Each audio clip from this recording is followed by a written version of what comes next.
4 নম্বর point আমার প্রিয় ভাইরা, খুব গুরুত্বপূর্ণ পয়েন্ট, ভালো করে মনে রাখেন। 4 নম্বর, পৃথিবীতে 4টা বাক্য আছে যেই 4টা বাক্য আল্লাহর কাছে সবচেয়ে প্রিয়। আলহামদুলিল্লাহ, সহিহ মুসলিম 2137 নম্বর হাদিস, 2137, 2137 নম্বর হাদিস মুসলিম শরীফ। রাসূল সাল্লাল্লাহু আলাইহি ওয়াসাল্লাম বলেন, আহাব্বুল কালামি ইলাল্লাহি আরবা, আরবা মানে 4।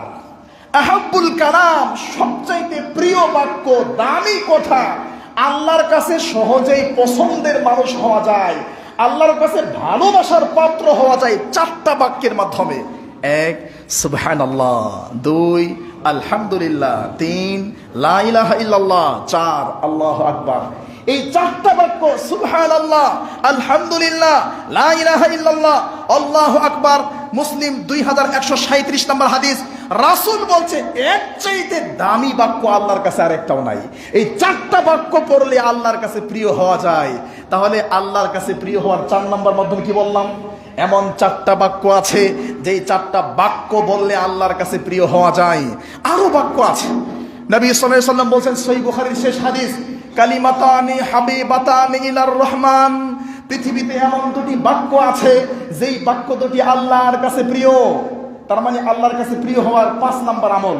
কালিমাতান, এমন 2টি বাক্য আছে, হাবিবাতান, হাবিব মাহবুব থেকে, মাহবুব মানে প্রিয়, হাবিবাতান প্রিয়, ইলার রহমান আল্লাহর কাছে, খাফিফাতান আলাল লিসান, তবে মুখ দিয়ে বললে কঠিন হয় না, মুখে উচ্চারণ করা সহজ, সাকিলাতান ফিল মিজান, মিজান দাড়ি পাল্লায় ওর ভারী, ওই আমলের ওজন অনেক বেশি।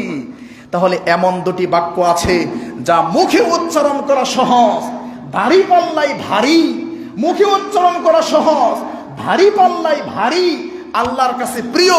সুবহানাল্লাহি ওয়া বিহামদিহি সুবহানাল্লাহিল আযীম, আল্লাহর কাছে প্রিয় হওয়ার 5 নম্বর আমল হচ্ছে সহিহ বুখারীর শেষ হাদিস, সুবহানাল্লাহি ওয়া বিহামদিহি সুবহানাল্লাহিল আযীম।